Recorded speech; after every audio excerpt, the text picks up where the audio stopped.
we have got Dan Markel's mother is going to be giving an interview. Shout out to Surviving the Survivors, STS. I will leave a link to their full video and their full interview here with Dan Markel's mother. As many of you may know, she actually wrote a book, and I have not checked out the book myself, but she has it in an audiobook. I did purchase it. It's sitting in my Audible. I need to go through it. I probably should this weekend. Either way, she wrote a book about everything she believes that went down and happened with the tragic murdering of her son, Dan Markel. So she's going to talk a little bit here about Donna's involvement. She might even bring up Wendy in this as well. Let's go ahead and get into it. Shout out to Joel over at STS. Let's go. No matter what, you can't take away Ruth's beauty. So Ruth, again, I know Ruth only has about 7 or 8 minutes with us tonight, but it was almost a 3-week trial. I was there. You were obviously there. The jury goes back, they deliberate, and now Judge Stephen Everett, who has an amazing command of the entire courtroom, reads the verdict slip. Right before he read that, what was running through your mind? Do you even know? What was running through my mind was whether we're going to get life. To be honest, the two, for me personally, I'm only could talk for myself. Conspiracy and solicitation of murder, where in my heart of hearts, a done deal. But you never know until you really hear it. And first of all, Judge Everett did a great job of really running a tight courtroom. There was a few moments of, a kindergarten feeling in there, but we have to really thank him. So the issue is really the first, whether she's going to get murder, whether she's going to get life. Did we meet the criteria? As he read it in the morning. And what I think is amazing for the jurors, they hear this stuff for the first day, for the first time. Can you imagine getting this major, it's almost like a lecture on, what the jury notes have to be. And then they have to make these decisions, in a short time period, the same day. So my hat is out to all the jurors as well. Yeah, I interviewed juror 5, 6, and right I'm thing. about to interview the jury 4 person. I got to tell you, Ruth, they appeared to me from the onset to be literally almost a professional type jury. And speaking to them, I was reassured of that. Just it's amazing how serious they took this civic duty, and they were trying to be as fair as possible to the defendant. So Judge Everett reads the verdict, and you get guilty on count 1. Donna's sort of blood-curdling scream, it's a haunting sound. Obviously, justice was delivered in that moment. What was that moment like for you when you knew that your, this former relative through marriage is now going away to prison for life?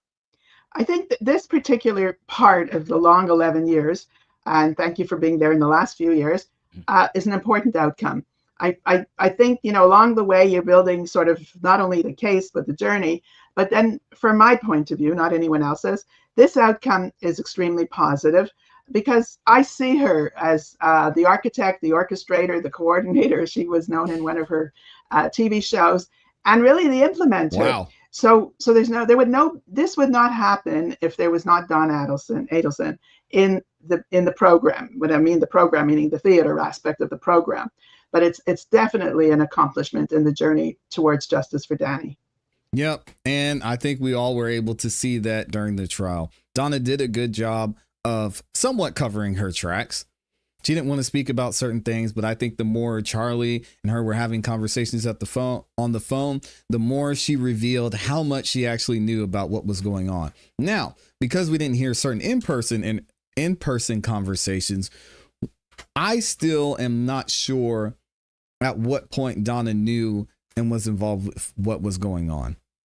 Because we can take from some of the phone conversations she had with Charlie and the coded language that she was using that she knew at some point, right? She was talking about a Yelp review. We know she was not talking about a Yelp review. All right. She was talking about getting someone some money. But at what point did Charlie and Donna start having conversations? That's still a question that needs to be answered. But Donna's still sitting on a couple of guilty verdicts anyway. We'll just leave that up to us because we'll probably never know.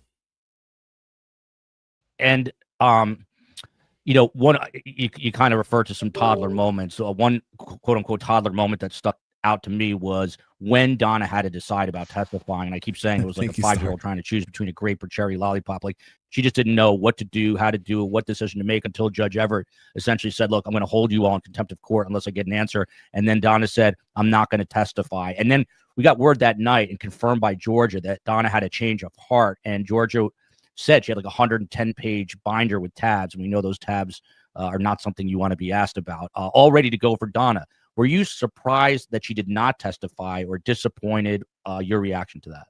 No, actually, I think I've been a contrarian in this particular trial on a few issues, and that's one of them. Yeah, and the reason I think she didn't testify or wasn't sure, Donna had orchestrated and been in control of so many things throughout her life and throughout even the whole story about Danny. This is a situation where she was on the vulnerable end of the continuum, not her strength. And as a result of being vulnerable, she didn't want to take a risk, you see, which is very contrarian to her other ways of behaving. So my interpretation of that was she was too low to really try to even take that level of risk. That's my interpretation, versus, out there slugging away, slugging at people, orchestrating plans and so forth. So she was more in a defeat moment. Not that she felt she's losing, but that was before she was losing. She didn't know about the loss of the trial yet. Yeah, we had a body language expert, and I couldn't see Dawn at the moment of the reading of the verdict. I could only hear her kind of wailing, but apparently there were no tears. This is weird. And our body language expert said it was more performative than anything else. Now, I know a lot of times you don't want to go into this, so feel free to tell me you're not comfortable answering, but there were a couple of new pieces of evidence. For example, that Donna had Danny's license plate number from his 2008 Honda Accord. Was there anything new that really kind of stuck with you from this trial? From Donna's part, no, absolutely not. I think that we know that she planned, we know that she orchestrated, and we have had an experience with this whole family. And I want to make one very general statement, nothing to do with murder. There are many families today that have divorce. There are many families today that have estrangement. There are many families today that have, brainwashing battles. Children. You've heard me talk about this on other programs, but nobody goes to murder. Okay, so here's where the individual part of, and we hope nobody goes to murder. Maybe there's more people now going towards murder. But the point is, there's a large group of North Americans and Europeans who have contentious divorces. And the idea to choose to go further really shows the actual criminal mind of this family. And what was striking to me was, and consistent, is when Donna actually said to the inmate, we're going to get you more narcotics as one of your rewards. So think about that. These are people who had a medical background, some of them. They didn't give, to any aspect of anybody else's life or situation, as long as they got their own way. So to answer your question, I was not surprised about anything. The license would have been a meaningful piece of her just communicating where they were in the plan and at what step and stage. Yeah, Ruth is talking about the two jailhouse informants, Patricia Bird and Drina Bernhardt, and those are two people who I've said publicly that Donna would never have associated with unless she was doing it to manipulate them, which she got caught doing. Two more quick questions, Ruth, because I know your time is limited. And by the way, the jurors I spoke to thought that both divorce attorneys for the defense were absolute unmitigated disasters. So you have that. But without a doubt, I think the star witness for the government was Rob Adelson, the one good egg in the family. I know you don't have a lot of time, but no, I don't know. I think Jeff was pretty. We're going to talk about Jeff here shortly. We got to give some respect to Jeff. Shout out to Jeff Lacoste. Jeff was up there cooking. I mean, not necessarily Donna in a sense, but Wendy, and Wendy's communicating what she was communicating with Donna. I think Jeff was going to be up there with Rob. Rob, you could see his disdain for his mother and his family in general as well. What would you say either to Rob or about Rob for having the courage to get up there and tell the truth? I just want to say, and I do speak to him sometimes, Rob, thank you. Not because of the fact that in many ways he turned around anybody who had doubt, reasonable doubt. Here was a family member who did it, but the ability to come forward in such a difficult situation. Here he is, a family member, and all the loss that he had. We have a lot of loss, but Rob Adelson has tremendous loss, and his children have loss. And on a personal level, this is an internal struggle that's gone on for him for 11 years. There's no winner in this situation. He's a loser in the family context. He's a loser maybe because of the fact that this is who his real family is. But he really deserves an immense amount of gratitude. And I'm glad you said that there is no winner. A lot of people think there's a winner at the end of That's this. true. It's sort of a bittersweet victory for justice, and kind of ends there. Finally, of course, you've got the prosecutor of the year, Georgia Kappelman, and Sarah Catherine Dugan. But without people, like like Jason Newland at the state attorney's office and Pat Sanford and Detective Isom, we might never have had a trial. You made it a point to thank law enforcement.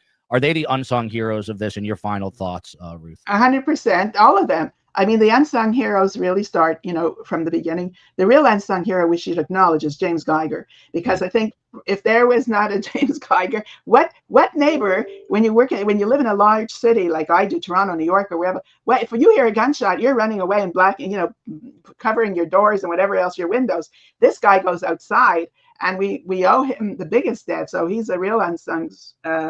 Really, it's a tremendous gift and hero to the family. And then that sets off, obviously, the law enforcement and Georgia Kappelman. And I'm in personal contact frequently with Craig and Pat and others, because they kind of nurture us on the sidelines, just, to help us know where we are. And of course, Georgia, we have, and Sarah and the whole team, and Jack Campbell and Helene Potluck, she's a major player for us and helps us in organizing every time we come to court and so forth. So we are indebted. We are immensely grateful. And like I said at the actual hallway conversation, I believe in my life, I have a lot of trauma, but I have a lot of gifts. And the gifts are also the podcasters. I have to say, the media for our family has been a gift as well. We have not yet had, and I hope we never have, any kind of confrontation or really difficult situation. So thank you. Ruth, thank you. There it is. Shout out to Ruth Markel. Shout out to STS for doing this interview. Again, I'll leave a link in the description to this video. And if you guys want to support Ruth Markel, you can go and check out the book. Y'all see here, I got it this week, and I'm going to be listening to the audiobook, The Unaliving, A Mother's Reflection of Murder, Grief, and Trial Life. This is a good one. So I'll leave the link in the description to this as well. Maybe we'll get Ruth on the channel sometime. I want to ask her about Wendy. I have a lot of questions. Let me know what y'all think. Should we try and get Ruth up here? Let me know in the chat.